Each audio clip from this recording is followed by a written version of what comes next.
The policeman in that intersection is not directing traffic.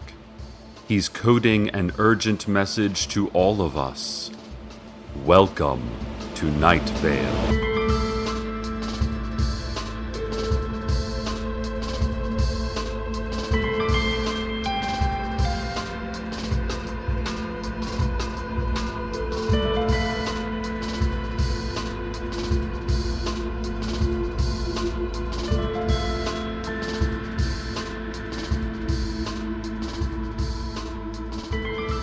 First, the news.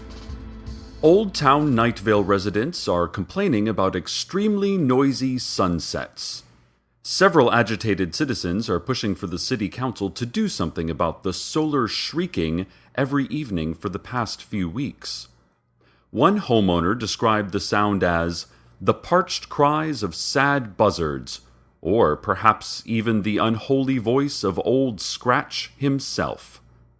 The city council, speaking in unison at a televised press conference, said that the noise is just the windmill farms that litter the unfortunate wastelands of Desert Bluffs, and that the noises do not fall under Night Vale jurisdiction. Walton Kincaid, president of the community group Soundproof Old Town, said that the windmills can't possibly be the source of the noise, as they are non-existent, and also don't work because of Desert Bluff's staggering incompetence. The city council called a second press conference, wherein they all wordlessly stared down Kincaid for 14 uninterrupted minutes. Their dark eyes tore holes straight through the community spokesman, metaphorically speaking, until his soul was compacted into what looked like a partially chewed, black-eyed pea. Literally. To date, only Old Town residents have reported hearing these inconceivable noises every evening as the sun crosses the indifferent horizon. And the noises seem to be taking their toll. There have been 2 heart attacks, 12 cases of significant muscular atrophy, and at least 24 claims of folks growing third eyes, including Kincaid himself, who had an arachnid-like 8 eyes when he spoke before City Council yesterday morning. No other neighborhood can hear the sounds. I spoke to Simone Rigaudot in the Earth Sciences building at Night Vale Community College about this scientifically fascinating story, and she called it a simple case of celestial just desserts. Full disclosure, listeners, Rigaudot does not work in Earth Sciences. She is a transient living in the recycling closet of the Earth Sciences building, and she collects cans as pets. There is another hearing scheduled at 4 a.m. tomorrow on the highest ledge overlooking Skeleton Gorge, which can only be accessed by government helicopters. All previous endeavors to scale the cliffside by rock climbing enthusiasts have failed in extravagantly gory fashion. The council issued a statement wishing Kincaid luck in attending this mandatory meeting. Breaking news. We've received confirmation from the Sheriff's Secret Police that fugitive Hiram McDaniels was finally apprehended. McDaniels has been on the lam since August. He was wanted on several counts of insurance fraud, falsifying identification papers, evading arrest, and assaulting a police vehicle with fire. McDaniels was spotted near his Earl Road apartment early Saturday morning by several alert neighbors. The neighbors said they were able to identify McDaniels because he matched police sketches of an 18-foot-tall, 5-headed dragon that had been posted across Night Vale. Fingerprints later confirmed that McDaniels was definitely a dragon. Secret police are still unsure of McDaniels' motives for returning home. And, well, listeners, our station intern Stacy just handed me a photo of Hiram McDaniels. He is a very dynamic-looking dragon. The raw power, The intensity in those 5 faces, those many sets of piercing blue and red and black and green and yellow eyes. I can certainly see how he charmed his way out of an arrest. He must never get tickets. What a guy. An unsigned press release I found under my pillow this morning announces the following. There is a free party this Friday at the abandoned missile silo outside of town. The purpose of this party is to celebrate. There will be no sign or music, but the party is inside the silo. This party takes place at 3 a.m. and will be over at 3:05. It will be dark, both inside and outside the silo. Grope blindly towards happiness. Keep your mouth open and your teeth together to indicate you are at a party. You will hear noises, and later you will not. This party will feature special guest Bon Jovi, although he does not yet know it. See you there. An interesting note on Hiram McDaniels. Intern Stacy tells me that she's been Googling the roguish dragon. Did you know that he has a blog? He's a very smart fellow, some really groundbreaking ideas. Here's one post from last week. If I were mayor of Night Vale, I would give incentives for small business development and focus on youth physical fitness programs. Human youth are the human future, after all. Well, it seems a certain multi-headed fugitive wants to become mayor of Night Vale. You have my vote, Hiram. Thursday night, the City Council is voting on a new measure that would prohibit breathing as an involuntary muscular action. Historically, the human body has been able to control breathing without the brain needing to consciously activate the diaphragm. Under the new rule, all residents of Night Vale would be required to make the physical choice of whether or not, and when, to breathe. The City Council said that we have too long taken the receipt of oxygen for granted, and that this sense of entitlement must cease. If the vote passes, residents will have until March 1st of next year to learn to control these involuntary muscle groups during lucid sleep. Detractors say that it is our constitutional right to breathe how we want, and that it is not the government's job to legislate breathing. The council responded by waving a brick in the air at reporters and shouting, "We learned to beat our own hearts. We taught ourselves to wet our own corneas. We have pulled ourselves up from nothing. It is the American dream." Then they took a deep breath all together, lowered the brick, broke it into pieces, and devoured it. And now a word from our sponsor. We all want to live forever, right? Wrong. Think about watching your family die as you selfishly carry on. Your children aging and passing, your grandchildren, and so on. Think of all the friends you'll make, but eventually lose. You don't want that. No. You know the Earth is eventually going to be swallowed by the sun, right? And one day you would be present for this greatest of all apocalypses. As fascinating as this would be, scientifically speaking, this excitement would fade as the pain of 1,000-degree flames engulfed your tender body, and your aged mind would be so alone in this interminable torture. Does this sound like something you want? We didn't think so. Immortality is stupid. Think before you wish. This message brought to you by DirecTV. Dear listeners, right after we reported on Hiram McDaniels' interest in becoming Night Vale mayor, the dirty campaign tactics came into play, stirring up bad feelings and slinging the old municipal mud. Incumbent Mayor Pamela Winchell issued a statement citing township bylaws that prohibit prisoners from running for public office. Now, isn't it just like a career politician, such as Mayor Winchell, to make such unethical ad hominem attacks on a great reptilian beast simply because he's in jail? It sounds to me like the mayor is feeling McDaniels breathing down her neck. Breathing dragon fire, that is. Give 'em hell, Hiram. The following is a test of the emergency dream broadcast system. In the event of an actual emergency, you would just now be experiencing a dream in which you were in the neighborhood where you grew up. Only all the houses are now black, featureless cylinders. Just row after row of these blank, dark cylinders stretching out around you. You are home, but you are also somewhere from whence you will never find home again. There is someone waiting for you at the end of the longest street. You know that, although you do not know who.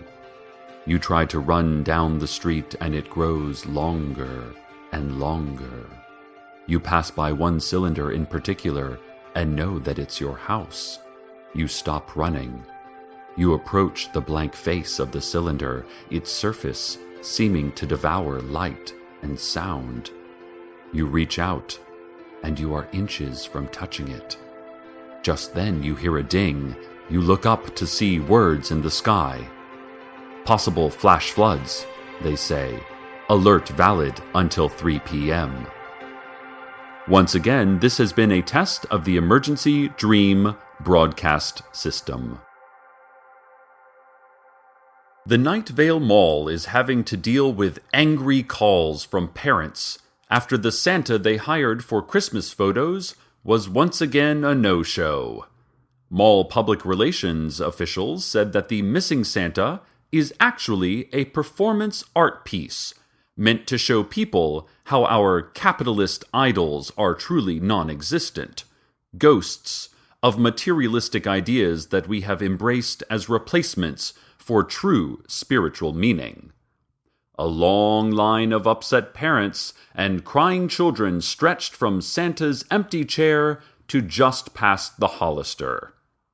The mall PR officials added that they have a really cool idea for Valentine's Day. They're thinking like moving pictures of actual beating hearts projected onto a large teddy bear, which has been stretched open like a vivisected frog from 7th grade life science. Officials added, it's going to be monstrous and beautiful. You don't even know what art really is. You don't even know yourself. They concluded by chanting and pumping their arms in unison, like a lower Paleolithic version of the YMCA dance. And now, the weather.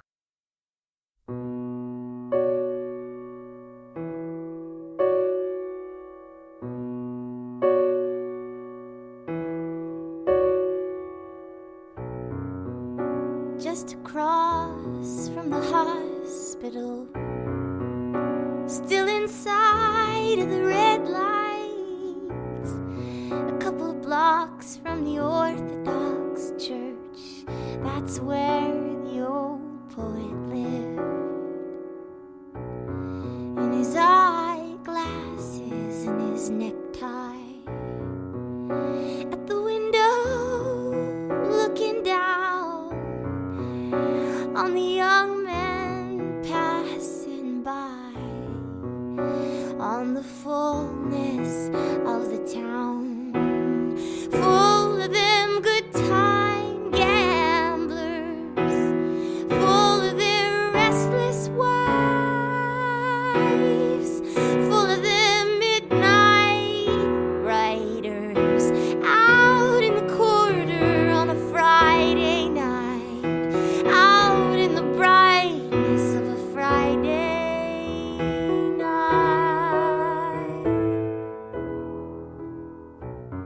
And the big horns blowed and the pianos played, and the music rose to the old man's ears. I guess those were the olden days. I guess those were the golden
like I slipped between the fingers of the century. I know you know what I mean. I'll be a good time gambler. I'll be a restless wife. I'll be a midnight rider out in the quarter on a Friday night. Call me a good time gambler. Call me a restless wife. Call me a midnight rider out in the quarter on a Friday night. Out in the brightness of a Friday night. Call me the brightness of a Friday night.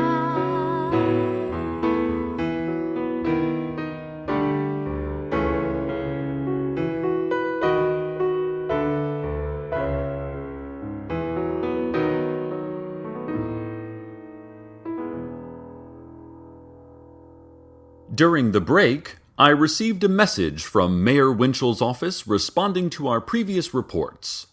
According to the mayor, mayoral elections aren't for another 3 years, and Hiram McDaniels is ineligible to run not only because of his jail stay, but also because he is neither a Night Vale resident nor a human being. There is, she says, no precedent for a 5-headed dragon as elected official.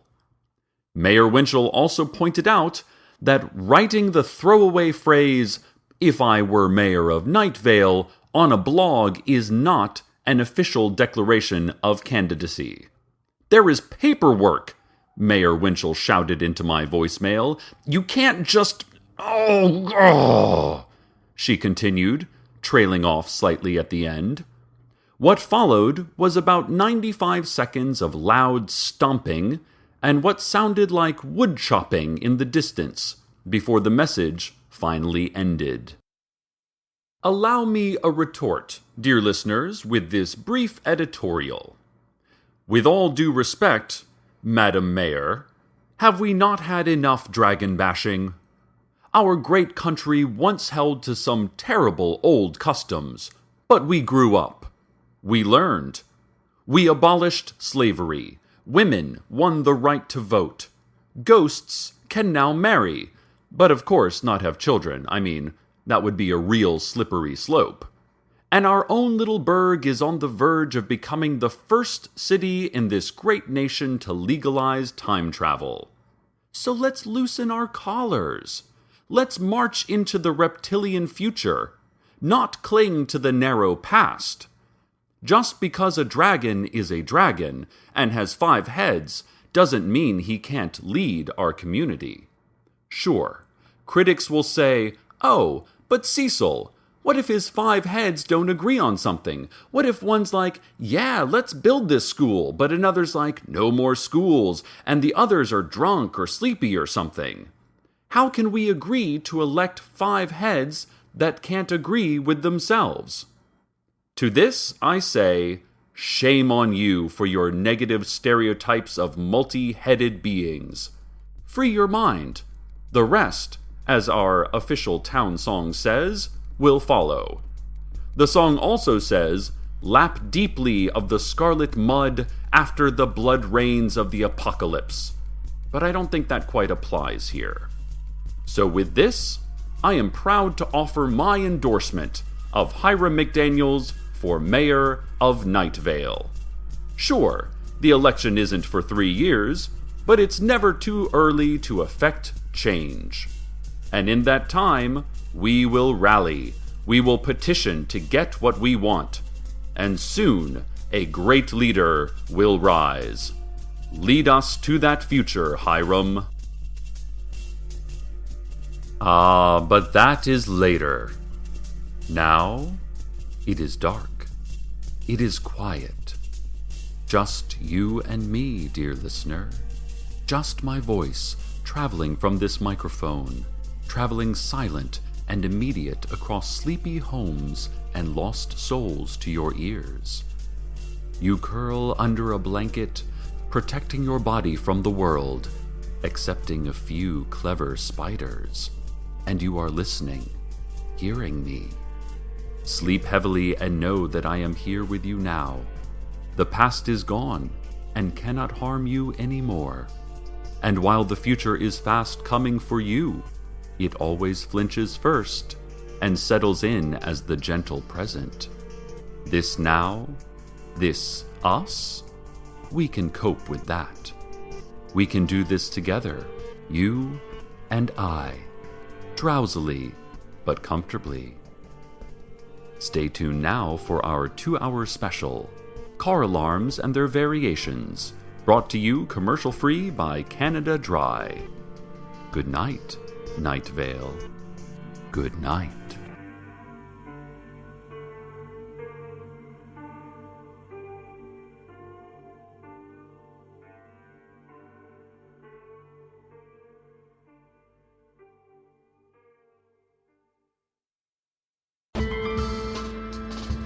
Welcome to Night Vale is a production of Night Vale Presents. It is written by Joseph Fink and Jeffrey Craner and produced by Joseph Fink.